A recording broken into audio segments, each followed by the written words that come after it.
Ya, bukan hanya komunitas, saudara, tetapi juga fathering atau discipleship. Nanti saudara untuk lebih detailnya, sebulan ini akan disampaikan itu.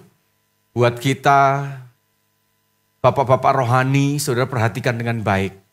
Ya, bahwa ada satu yang luar biasa, ya rahasia yang luar biasa dari pembapaan ini. Ya, buat yang bapak rohani dan juga untuk anak rohani. Tolong di depan masih mati ini. Ya. Jadi saudara, buat bapak-bapak rohani, buat kita mulai coba evaluasi bersama-sama. Dan buat anak rohani juga begitu, saudara. Ya, yang kalau selama ini saudara pembapaan cuman hanya sekedar jalan. Saya berharap bahwa ini akan menjadi evaluasi kita bersama-sama. Karena komunitas, pembapaan dan leadership kepemimpinan itu menjadi sebuah macam kayak brand equity atau identitas kita, saudara. Kalau gereja-gereja belajar, dia selalu lihat tanya yang pertama adalah komunitas, pemuridan atau pembapaan dan leadership. Ya, kepemimpinan. Selalu itu. Jangan sampai saudara kita yang di dalam sendiri, kita menjadi berkat buat gereja lain, sementara kita yang pelaku, kita banyak tidak tahu juga, saudara. Ya, coba kita lihat bersama-sama Yohanes 14 ayat 8. Kata Filipus kepadanya, Tuhan tunjukkanlah Bapa itu kepada kami. Itu sudah cukup bagi kami, saudara. Ini teriakan Filipus adalah teriakan generasi.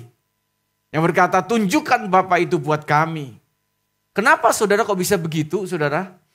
Nah, ternyata saudara, tentunya ada sebuah kisah yang membuat Filipus tertarik sekali. Yohanes 5 ayat 19. Maka Yesus menjawab mereka, katanya, aku berkata kepadamu, sesungguhnya anak tidak dapat mengerjakan sesuatu dari dirinya sendiri, jikalau tidak ia melihat Bapa mengerjakannya. Sebab apa yang dikerjakan Bapa itu juga dikerjakan anak, yang dikerjakan anak. Jadi saudara, Yesus sering bercerita tentang Bapa. Ya, saya percaya bahwa hanya inilah saudara yang berani dikatakan bahwa hubungan kita dengan Tuhan itu seperti Bapa dengan anak. Ya, Yesus sering cerita tentang anak. Bahkan mengumpamakan dirinya adalah anak manusia. Ya, Bapa tidak mengerjakan apa-apa. Anak tidak mengerjakan apa kecuali melihat Bapa, saudara. Jika Bapa tidak mengerjakan, anak juga tidak mengerjakan. Jika Bapa mengerjakan sesuatu, anak akan mengerjakan sesuatu. Anak hanya melakukan apa yang Bapa perintahkan.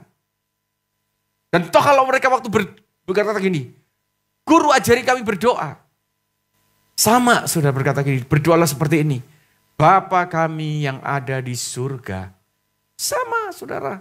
Mereka bertanya, siapakah Bapa itu? Yesus yang begitu luar biasanya, saudara melakukan mujizat, mengerjakan dengan penuh hikmat, mengajar dengan penuh hikmat. Mereka selalu berkata, ini Bapa. Siapa Bapa itu, saudara? Dan inilah saudara membuat Filipus berkata, tunjukkanlah Bapa itu kepada kami. Itu cukup buat kami. Nah, Malaki 4 ayat 5 sampai dengan 6. Sesungguhnya aku akan mengutus Nabi Elia kepadamu menjelang datangnya hari Tuhan yang besar dan dahsyat itu.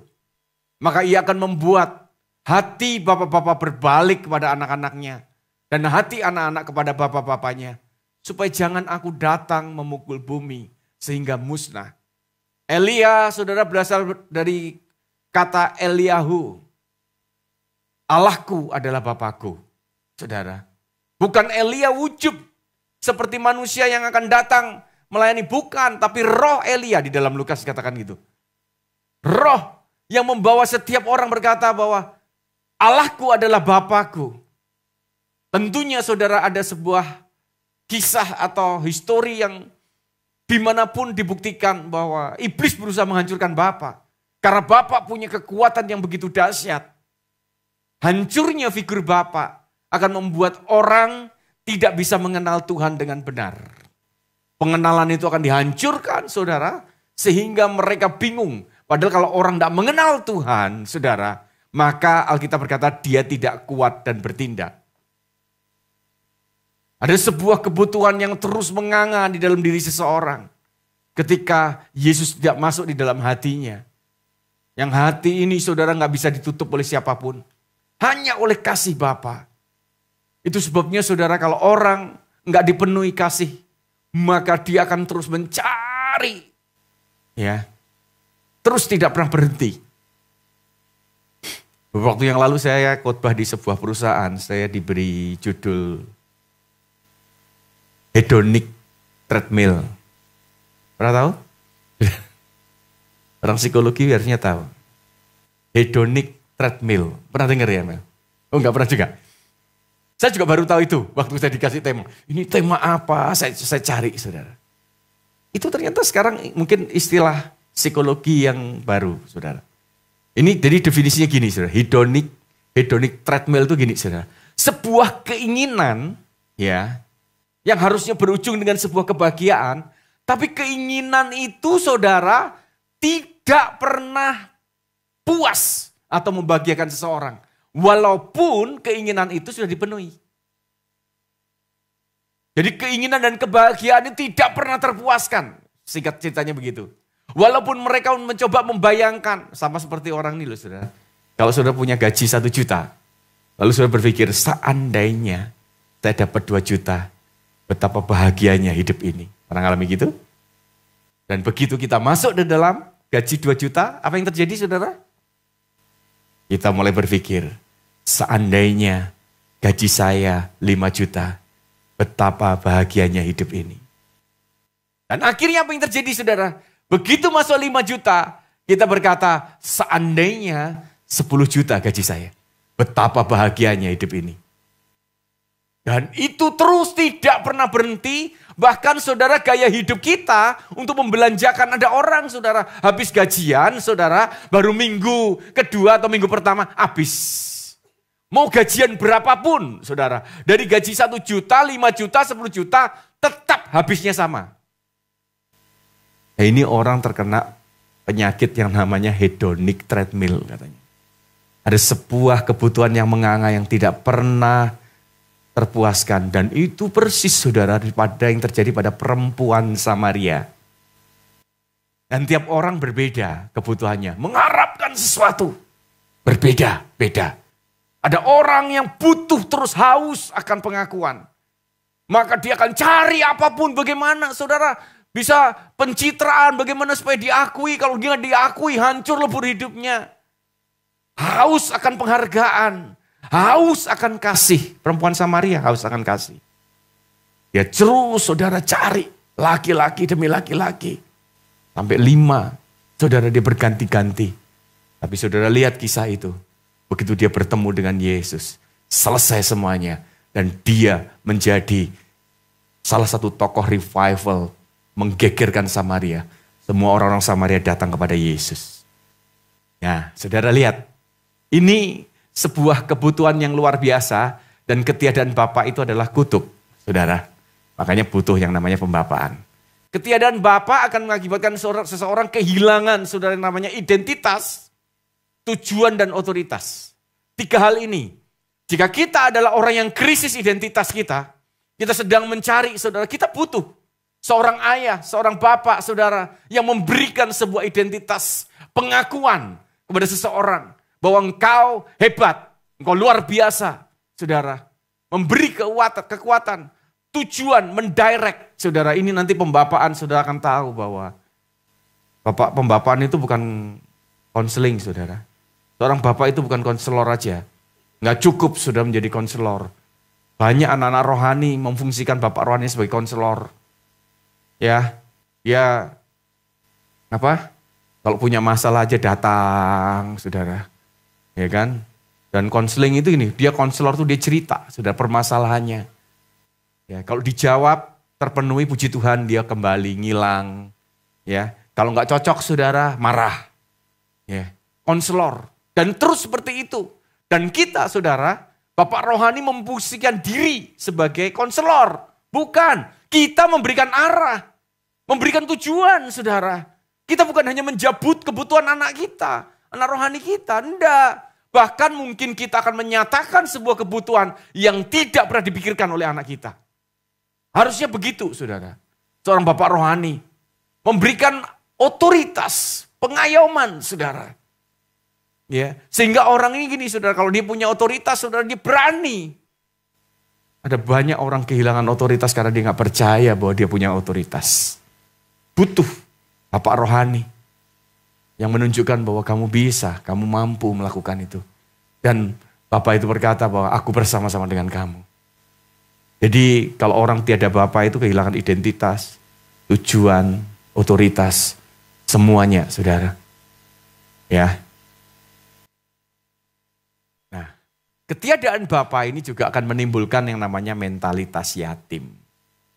Ya, kita lihat ya Ibrani 12 ayat 6 sampai 8. Karena Tuhan menghajar orang yang dikasihinya dan ia menyesah orang yang diakuinya sebagai anak. Sudah jelas ya di sini, bukan mengajar, menghajar. Oke? Ya. Jika kamu harus menanggung ganjaran, Allah memperlakukan kamu seperti anak. Di manakah terdapat anak yang tidak dihajar oleh ayahnya? Tetapi jikalau kamu bebas dari ganjaran yang harus diderita setiap orang, maka kamu bukanlah anak, tetapi anak-anak gampang.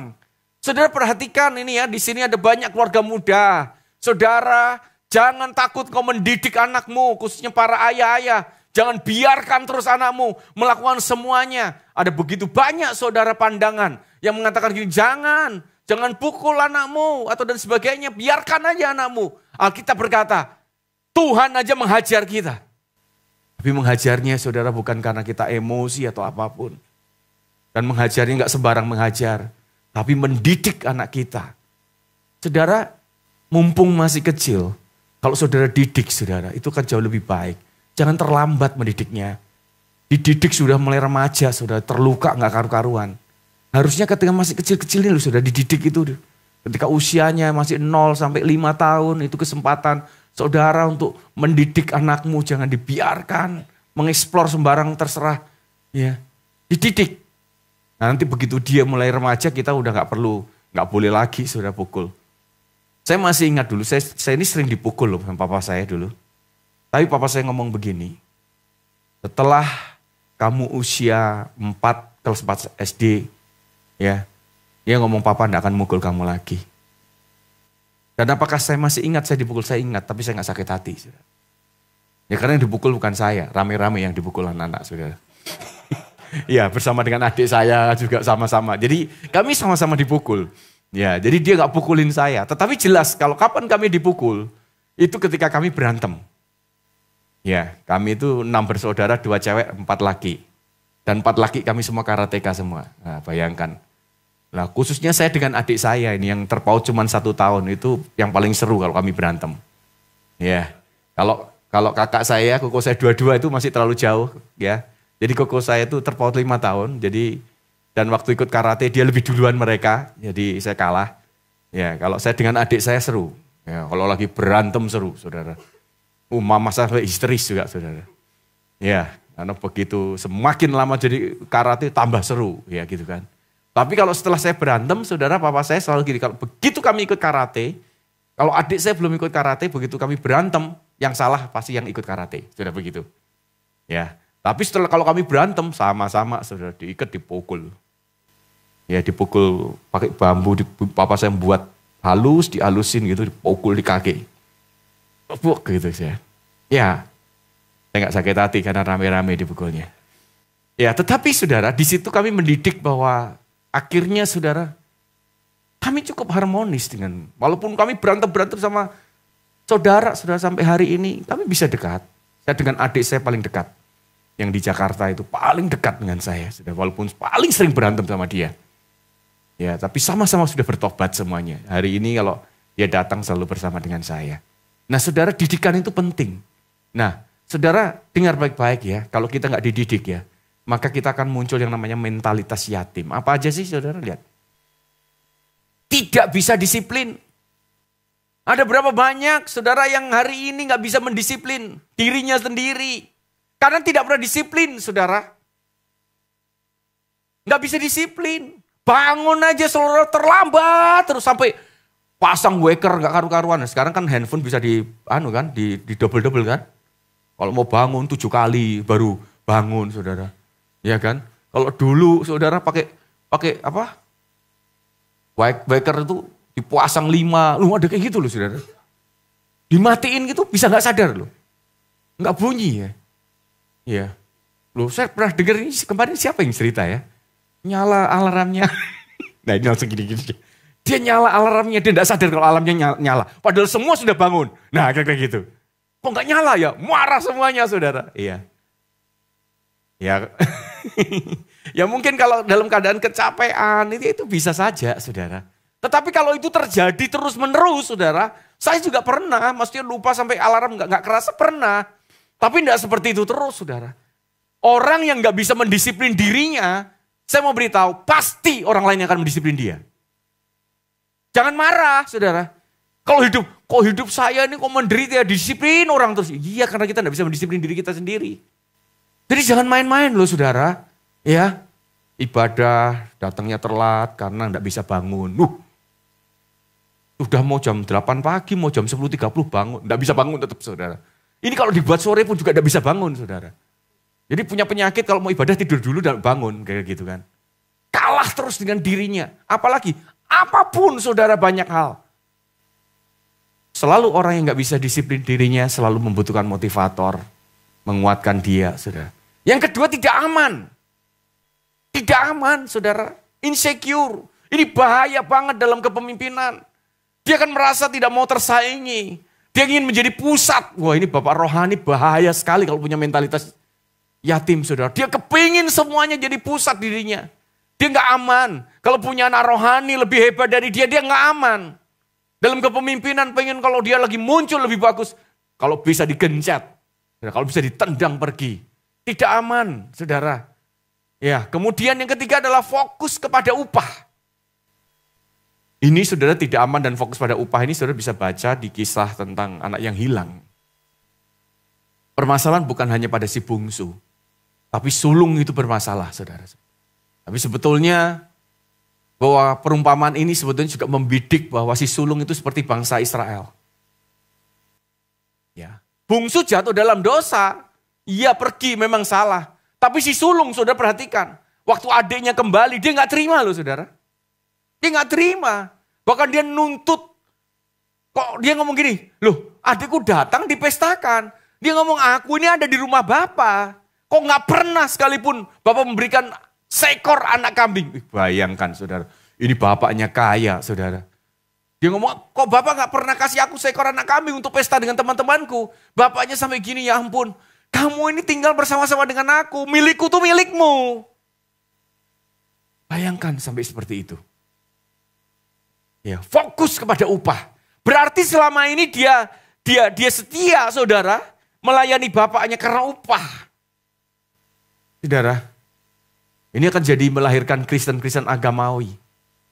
Ya, coba cek saudara. Bapak-bapak rohani jangan sampai saudara kita punya mentalitas yatim. Ya, anak rohani semuanya tidak bisa disiplin. Waduh, tidak aman. Fokus pada upah saudara. Nah, ini saudara. Saya pakai bahasa Indonesia sehari-hari lebih jelas ini. Ibrani 12 ayat 8. Kalau kalian tidak turut dihukum seperti semua anaknya yang lain, ini berarti kalian bukan anak sah. Melainkan anak yang tidak sah. Di dalam bahasa lain lebih keras lagi, berarti dikatakan anak yang tidak sah itu adalah anak sundal. Itu umpatan. Hati-hati saudara. Ya kenapa anak sundal? Karena tidak mempunyai seorang ayah, tidak ada didikan. Orang tua ayah ini mempunyai posisi mendidik anaknya. Ya, didikan saudara ada di tangan ayah. Nah ini anak-anak gampang itu seperti apa sih saudara? Tidak bisa ditegur. Saudara perhatikan, Billy Graham mengatakan bahwa pemuridan intinya adalah teguran. Saya pernah sampaikan saudara, kalau kita ingin menjalankan pembapaan atau pemuridan itu 3 hal. Saya pernah sampaikan, ini berulang kali. Yang pertama, kita mesti punya waktu untuk luangkan dengan waktu, memberi kesempatan dan memberi teguran. Tegur, saudara. Ada banyak orang melakukan kesalahan, saudara, dan dia tidak tahu kenapa dia salah. Harus ada orang yang berkata, kamu salah melakukan seperti ini. Tetapi kalau anak itu nggak bisa ditegur, bagaimana bisa saudara berubah? Kalau ada orang-orang bapak rohani masih mau negur, kamu bersyukurlah karena dia mengasihimu. Saya pernah saudara satu kali ada anak rohani yang ditegur sekali dua kali nggak dengar, saya cuma ngomong gini, oke, ini yang terakhir kali, saya kata gitu. Ya, saya ngomong ini yang terakhir kali. Ya, kalau kamu nggak mau, selepas saya tidak akan tegur, terserah kamu mau lakukan apapun. Dan dia ngomong, dia sambil nangis, dia ngomong enggak. Konsekuensi saya apapun, asal saya tetap ditegur. Nah, itu yang benar, saudara. Tidak mau diajar. Ini diajar bukan diajar ya. Ini berbeda kalau ini. Ya, diajar itu saudara diberitahu dan sebagainya. Ini sesuatu yang simple. Kemudian mudah menyerah. Kalau mudah menyerah berarti dia nggak pernah menyelesaikan apapun di dalam kehidupannya. Dia bukan finisher. Nggak pernah selesai semuanya. Sedikit menyerah, sedikit menyerah. Dan yang keempat adalah sulit mengampuni. Ini anak gampang saudara, karena nggak pernah dididik, semuanya berhubungan saudara. Begitu disakiti sedikit, aduh minta ampun karena nggak pernah ngalami seperti itu. Ya, ini anak gampang.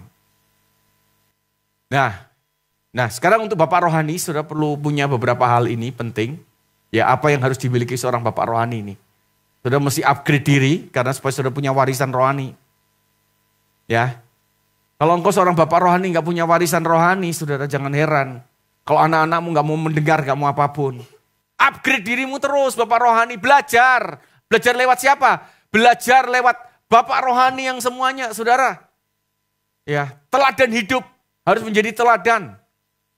Ya, memberikan arah. Nah, yang tadi saya katakan bahwa seorang bapak rohani itu bukan hanya menjawab kebutuhan, tapi menunjukkan kebutuhan yang dia gak sadar bahwa dia punya butuh itu. Sama waktu seperti Petrus masuk ke bait Allah, waktu di gerbang bait Allah dia ketemu seseorang yang lumpuh, betul? Orang ini sebetulnya kebutuhannya kalau orang lumpuh itu kebutuhannya berjalan. Bukan makan, saudara. Gara-gara dia lumpuh maka dia gak bisa makan. Tapi karena saking lamanya saudara dia dilumpuh, yang dia pikirkan cuma satu perutnya. Makanya dia minta-minta saudara. Dia bukan menjadi hanya sekedar orang lumpuh tapi jadi pengemis. Tapi satu kali saudara waktu Petrus jalan ke sana. Dan dia berkata gini, emas dan perak aku gak punya, dia kata begitu. Tetapi di dalam nama Yesus orang Nazaret, bangkit dan berjalanlah. Petrus saudara menunjukkan kebutuhannya. Dia ngomong, aku butuhku makan. Tapi Petrus berkata, enggak, kamu udah butuh makan. Kamu butuh berjalan. Kalau kamu berjalan, maka kamu bisa makan. Nah banyak orang saudara anak-anak rohani di sekeliling kita, dia butuhnya saudara ada satu kebutuhan yang sebetulnya bukan kebutuhan itu. Dan kalau bapak rohani gak bisa mendirect mereka, hanya menjawab kebutuhan sebagai konselor, maka jangan heran kalau anak rohanimu gak bertumbuh. Dia hanya minta butuh dikasihani, dia hanya minta butuh, hanya dikuatkan aja, dia butuh dijawab. Hei saudara, anak-anak rohani, kalau engkau cari bapak rohani yang semuanya mengikuti kemauanmu, engkau tidak akan pernah bertumbuh kemanapun. Saudara, bahkan kalau ada bapak rohanimu yang mungkin dia peduli dengan kamu, tegur kamu, marahi, mungkin mengarahkan, bersyukur saya mau beritahu. Bukan terus mengikuti ngayomi, seneng enak nih dengan bapak rohani ini. Baik, enak, fun. Wih, saudara, kalau seperti itu gak usah cari bapak rohani. Cari aja orang lain siapa yang menghibur saudara, cari badut, cari siapa gitu bisa kan. Ya supaya lucu, seneng aja saudara. Stand up komedi atau bagaimana. Nah, cari aja orang bayar untuk mendengarkan saudara. Cari konselor dan sebagainya. Buat apa saudara? Kita sudah investasikan hidup kita. Tetapi tidak terjadi apa-apa. Ini bapak rohani saudara. Ya, mesti punya warisan. Mesti punya teladan hidup, saudara. Memberikan arah, menguatkan, saudara. Nah, ini anak rohani, ya. Siap dibentuk, saudara. Ya. Siap dibentuk itu mesti siap diajar, siap ditegur, semuanya. Mau gitu loh, saudara. Kalau dibentuk lari-lari enggak bisa, saudara. Betul enggak? Kenapa, saudara, orang membuat kita tuh bejana itu dari tanah liat. Kalau tanah liatnya bisa lari-lari enggak bisa dibentuk, betul enggak? Ya kan, karena dia diam, ngikutin semua, semakin kita siap dibentuk supaya kita tidak berontak, itu semakin gampang. Kedua adalah menghormati, saudara. Ini penting, saudara, semuanya. Ya hormati bapak rohanimu. Hormati dengan orang-orang di sekelilingmu yang mereka mewarnai. Di kehidupan saya pribadi bersama dengan Angga, ada banyak orang saudara yang mewarnai hidup kami. Ya, karena kami ketemu dengan Kowing, kami udah bertobat, kami udah pelayanan, udah hampir kurang lebih sekitar 14 tahunan. Jadi ada orang-orang dong, siapa orang-orang yang membentuk kami? Saudara bersama-sama, ada saudara. Ada yang namanya Om Frankie Utana, saudara. Ya, itu pasti Renot ingat ya, Om Frankie, Nat ya. Ya, Om Frankie Utana, nanti tahun depan dia akan bicara di tempat ini, tahun depan. Ya, saya undang udah lama sekali saya nggak pernah undang. Ya, kalau dia pelayanannya itu tanda-tanda mujizat begitu hebat, saudara. Wih, ini, saudara, ya pukul drum orang bisa, tapi jangan harapkan itunya dulu, saudara. Ya, jangan harapkan ini pukul-pukul ya. Ya, bukan. Tapi udah lama sekali saya ketemu terakhir dan saya minta dan beliaunya mau, dan dia adalah orang yang cukup mewarnai kami. Kemudian almarhum Bapak Abraham Alek Tanu Seputra, itu sangat mewarnai. Karena waktu saya youth pastor, saya sangat dekat. Ya, karena saya jadi full time juga karena Pak Alek yang minta, saudara. Jadi Pak Alek itu minta nggak usah rundingan loh, saudara. Sekarang kan masih dirunding kan. Saya nggak ada rundingan loh itu. Tiba-tiba ketemu dengan saya, tiba-tiba ngomong dipanggil saya, Jabut, mulai besok full time kamu. Enggak nanya loh, saudara. Izin mau atau enggak? Enggak ada, saudara. Hah? Ya Om, urusanmu sama saya. Oh, iya Om. Oh, gitu aja saudara. Begitu keluar kok saya iya ya. Loh, ya kan? Waktu masih di dalam di situ duduk tidak lama, kemudian sudah duduk lagi. Om Arifin, Pak Arifin datang saudara, masuk di ruangan. Langsung Pak Alek ngomong gini, Vin, kenalin youth pastor yang baru. Langsung. Oh iya kamu ya, saya kenal saudara dengan Pak Arifin waktu itu setiap minggu pertama kan khotbah di pemuda, saya ketemu pemuda. Oh iya Om. Nah saudara udah gak bisa lari apa-apa. Loh itu Pak Alex saudara. Ya. Dan saya bersyukur saudara sebelum beliau meninggal, waktu 2006 kami keluar dan kami merintis saudara. Saya punya kesempatan untuk saya ketemu dengan Pak Alex. Tiba-tiba Tuhan atur, tiba-tiba dan saya bisa telepon dan Pak Alek welcome, saya datang ke rumahnya. Waktu itu saya ke sana bersama dengan almarhum Susilo. Tadi sebetulnya saya ingin tampilkan foto saya dengan Pak Alek. Itu terakhir saya foto. Tapi bukan pertemuan terakhir. Ya waktu itu. Dan saya datang ke rumahnya. Dan saya datang dan saya ngomong kepada Pak Alek, Om, kalau saya salah saya minta maaf. Dan Pak Alek saya masih ingat dia berkata gini, kamu gak salah, dikatakan begitu. Dan saya ngomong, Om doakan saya. Dan dia doakan dan dia ngomong, kamu juga doakan saya. Itu pertemuan hampir 2 jam. Saudara saya duduk dan saya pulang dengan sukacita. Karena sejak itu saudara kami merasa bahwa kami dilepas, dirilis dengan sebuah berkat dari Pak Alek. Terakhir saya masih ketemu di airport, kami masih ngobrol-ngobrol di airport. Sehingga waktu ketemu udah santai, saya ngobrol bersama-sama. Ya apapun itu saudara. Ya, ada orang-orang saudara yang saya hormati, saudara, yang mereka punya peranan. Kalau kita bapak rohani sendiri tidak bisa hormati, saudara, apa yang terjadi? Saudara nggak akan terima itu yang namanya warisan. Warisan itu harus didahului dengan sebuah submission, penundukan diri, saudara. Tadi pagi saya cerita, saudara, ada satu orang yang, itu dulu Renot paling sering juga ikut pelayanan dengan saya itu. Ya Renot. Renot itu walaupun baru masuk sekarang ini stok kuno itu, saudara, bukan lama. Itu kuno saudara ini orang ini. Ini sama-sama dulu sama-sama David ini. Ya, ada Susilo. Nah, saya ngomong Susilo almarhum saudara. Dia selalu ikut saya pelayanan. Dulu saya paling sering bicara hati Bapa. Bahkan orang tuh kenal sekali saya pembicara hati Bapa. Ya, walaupun terakhir sekarang masih bicara lagi hati Bapa. Ya, terakhir kemarin saya bicara hati Bapa di Kupang. Wow, Tuhan lawat dengan luar biasa. Ya, tapi itu Susilo saudara. Susilo ikut saya kemana-mana saudara. Setiap saya ikut retreat. Nah pembicaranya masa hati Bapa. Kamu gak bosan. Nah saya pengen tahu itu kok dia katakan gitu. Ya disitulah saudara waktu saya bicara tidak lama kemudian gantian dia yang bicara. Hati Bapa. Saya masih ingat saudara dia kalau bicara hati Bapa. Wow. Terus Jeffrey. Tahu Jeffrey? Jeffrey Teresna saudara. Masa ada Jeffrey Rahmat atau yang lain saudara. Ya kita tidak terlalu kenal ya. Jeffrey Teresna, saudara, itu sering kali pelayanan, nanti saudara tanya dia. Dia sering ikut pelayanan sama Susilo. Jadi dia diajari penginjilan, diajari bicara hati Bapa. Nggak lama kemudian, dia yang jadi pembicara hati Bapa. Loh, bayangkan ya, saudara, itu mengalirnya begitu dia submit. Dia masih cerita kok, saudara. Ya, bagaimana dia diajari penginjilan dan sebagainya. Ya, sebelum meninggal seminggu sebelumnya saya ketemu sama Susilo Masian. Dia masih minta gini, kok aku kepingin sekali. Dia cerita kemana-mana waktu saya datang waktu dia pemakaman. Dia cerita, saudara, bahwa dia kepingin sekali ketemu dengan saya. Waktu itu ada acara sinode dan saya batuk. Jadi dia tahu saya nggak bisa tidur, dia mau tidur. Aduh kok Budi, saya nyesel juga. Saya sebetulnya kepingin sekali, sudah ajak. Ayo tidur, mumpung yang satu kamar dengan saya lagi pergi, kita bisa ngobrol. Karena dia cerita bahwa nanti saya ketemu sama Ko Budi, saya akan bareng-bareng di sana, akan ngobrol banyak. Tapi saya luangkan waktu ngobrol sampai malam sama dia. Terakhir kami ngevlog tentang pembapaan, itu terakhir pertemuan saya terakhir. Dan nyangka seminggu kemudian dia dipanggil Tuhan. Dia adalah salah satu yang terus mencari, sudah kalau nggak ada pembapaan. Dia cari terus, ayo nggak kapan pembapaan, ini tuh bukan anak yang hilang, tapi bapak yang hilang. Oh, itu Susilo itu saudara, saya masih ingat sampai hari ini. Sehingga kemarin waktu pembapaan lagi gantian istrinya si Ervi ngomong, kok sudah nggak ada yang kejar-kejar lagi ya.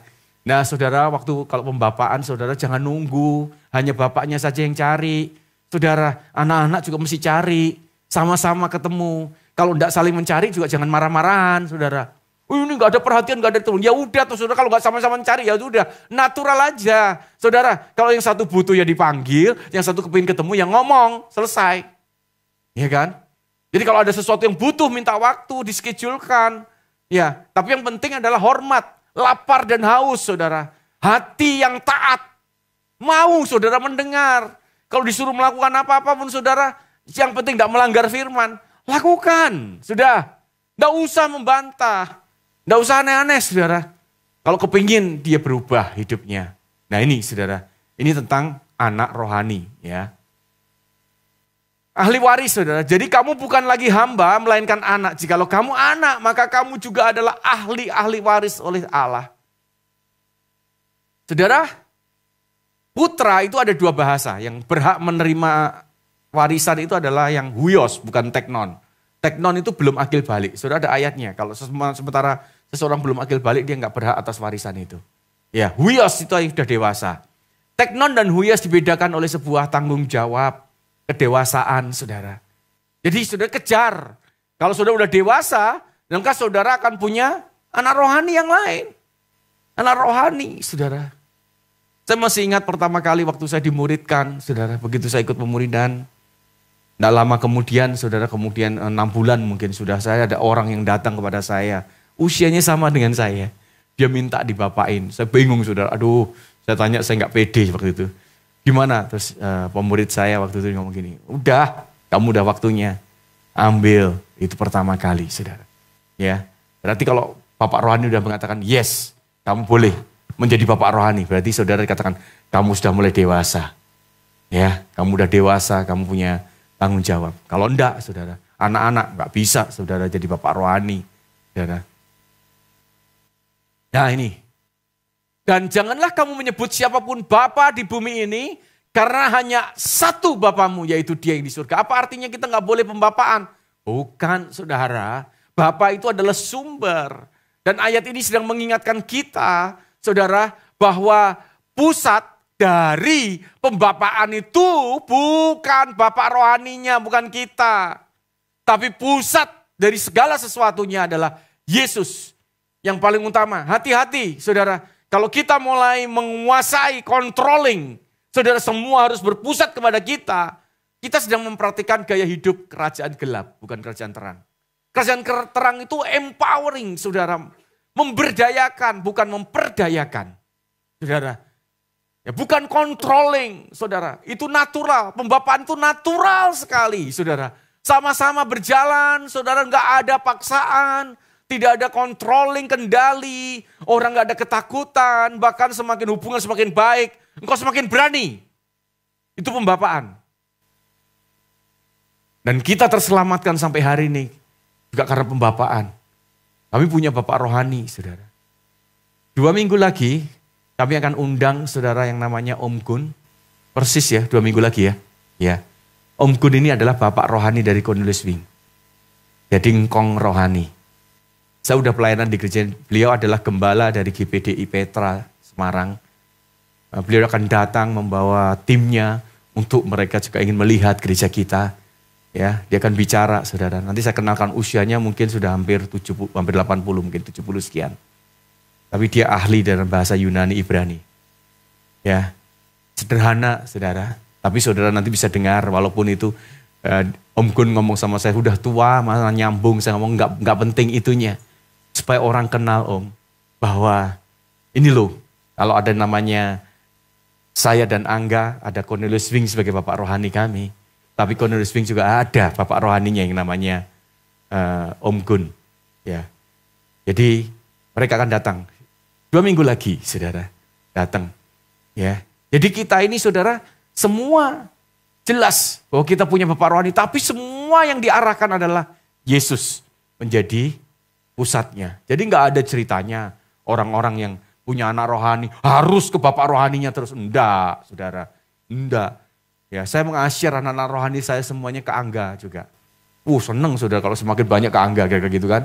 Angga sama saudara. Semakin mengarahkan ke saya katanya semakin enak katanya gitu kan. Jadi tinggal arah-arahkan aja saudara ya. Nah kalau mereka mengarahnya ke Yesus tambah seneng kita gitu kan. Makin ringan beban kita. Semua bisa cari Yesus, mereka bertumbuh. Kan harusnya kan begitu. Terus gak terima. Loh kenapa bapaknya saya kok tanyanya sama yang lain? Ini bapak yang insecure saudara. Gak aman ya. Jadi gak ada ceritanya seperti itu. Bapak-bapak rohani tujuannya satu. Kalau mereka mengenal Yesus, mereka sungguh-sungguh pada Yesus. Cukup buat kita. Sudah. Kita bisa mengerjakan yang lain. Konsentrasi kepada anak-anak rohani yang lain. Yang mungkin mereka butuh diperhatikan, butuh pertumbuhan. Fokus ke sana. Jangan rasa aman aja saudara, dia mau ketemu siapa. Bahkan kita sarankan untuk belajar karena kita ini bukan satu-satunya potongan yang paling benar. Ya paling benar, bukan saudara. Saya punya potongan yang Angga gak punya. Angga juga punya potongan yang saya gak punya saudara. Semuanya. Jadi kalau saya ingin lengkap, semuanya silahkan ketemu siapapun. Untuk bertemu dengan orang-orang lain untuk duduk dan belajar. Gak usah rasa takut, harus rasa aman seperti itu. Ingat saudara, ayo mulai kita giat bersama-sama dalam pembapaan. Saudara, ya ada banyak orang belajar pembapaan ke kita. Banyak gereja belajar pembapaan di kita. Ada banyak gereja belajar komunitas di kita. Belajar kepemimpinan. Ayo jangan sampai saudara, kita semua yang ada di dalamnya gak merasakan berkat itu. Kita udah menjalankan sesuatu yang on the right track. Benar, dalam track yang benar. Ya, mulai sekarang bapak-bapak rohani, mulai engkau yang udah mulai lupa siapa anakmu, ya kan? Karena saking lamanya nggak ketemu, bertobatlah. Ya, terlalu lama ketemu aja enggak. Begitu ngomong, pembapak, kamu siapa? Loh kan saya anaknya. Oh kamu anakku ya? Oh iya, karena udah 4 tahun nggak ketemu, kira-kira saudara. Ya kan? Ya coba, saudara mulai, anak-anak rohani yang cuek-cuek, saudara. Kembali, saudara datang mulai dididik. Saya udah gak pernah ke pembapaan lagi, udah sekian tahun. Kenapa? Karena ditegur marah. Loh, ditegur marah, saudara. Datang sana sekarang, saudara minta maaf. Ya, mulai minta dibimbing lagi. Saudara, aktif, jangan nunggu bapaknya manggil, saudara. Ya, anak-anak rohani datang, luangkan waktu. Ngapain sih di pembapaan itu? Gak usah repot-repot, saudara. Gak usah terus bingung materi. Duduk ngobrol, saudara. Apa yang saudara rasakan, apa yang Tuhan mau, sampaikan ke mereka. Apa yang mereka pertanyakan tentang Tuhan, jawab. Dan arahkan mereka semuanya kepada Yesus. Amin. Siapa yang belum pembapaan? Sampaikan tangan. Yang belum punya bapak rohani. Masih ada 1 Grace. Ada lagi 2 lagi. Ya, saudara gak diwajibkan untuk kalau sebelum saudara jadi pemimpin gak apa-apa. Jangan tergesa-gesa. Jadi pembapaan bukan program. Nanti bingung sudah nyari siapa yang mau. Mau jadi bapak saya. Gak mau. Wah ditolak tambah sakit hati saudara. Ya, kalau jadi pemimpin harus wajib punya bapak rohani. Nah sekarang pertanyaan saya, siapa pemimpin yang belum punya bapak rohani? Saudara angkat tangan selesai ini ketemu saya. Iya. Iya dong pemimpin kan wajib, saudara jangan sampai saudara gak punya bapak rohani. Iya kan kalau pemimpin ketemu sama PJ-nya setelah pulang dari ini. Ketemu sama Jarbim. Ya harus punya bapak rohani. Karena saudara penting, saudara memimpin orang, saudara butuh covering. Saudara. Ya, kalau saudara enggak, saudara bisa kacau balau nanti. Tapi yang belum menjadi pemimpin gak apa-apa. Mulai berdoa mulai sekarang. Kalau sudah satu hari ya sudah disiapkan jadi pemimpin, saudara sudah punya jadi ada bapak rohani. Dan tidak boleh orang yang tidak punya bapak rohani punya anak rohani. Oke ya, saudara keturunan siapa? Hanya Yesus yang langsung turun dari surga bapaknya. Saudara bukan Yesus, saudara keturunan tuyul kalau saudara gak punya bapak lalu punya anak. Ya, lo nggak punya bapak, punya anak itu dari mana itu saudara? Ya, jangan lakukan saudara. Kalau ketemu, ya, saya bukan ngutukin ini saudara, tapi itu kenyataan. Kalau ada orang nggak punya bapak rohani, tapi punya anak rohani, itu keturunan tuyul benar-benar itu saudara. Ya, mana bisa saudara kita bimbing kalau kita nggak punya bapak rohani? Ya, cek. Jadi kalau saudara, waduh saya yang dari tuyul ini, saudara langsung bertobat cari bapak rohani. Ya jangan dibuang anakmu, jangan. Ya, jadi mulai ya saudara, cari sekarang mulai pembapaan, mulai jalan. Saudara yang bingung, saudara boleh naik ke atas untuk ketemu dengan kami terbuka. Ya, kami terbuka, Darpim, Penatua, kami buka diri kalau saudara mau ketemu, kami siap untuk ketemu dengan saudara. Oke, saudara, mari kita berdoa. Kami mengucap syukur Tuhan buat kebenaran yang sudah dilepaskan. Berikan kami hati seperti Engkau, hati Bapa, dan berikan kami semua memiliki hati seorang anak seperti Engkau Yesus. Sonship terhadap Bapa. Terima kasih, hamba-Mu selesai, tapi Engkau tidak pernah selesai. Engkau akan terus berbicara dengan kami Tuhan. Pribadi lepas pribadi, nyatakan kehendak-Mu. Terima kasih, kami mengucap syukur hanya di dalam nama Yesus. Haleluya. Amin. Mari kita masuk perjamuan kudus, saya serahkan ke Fani.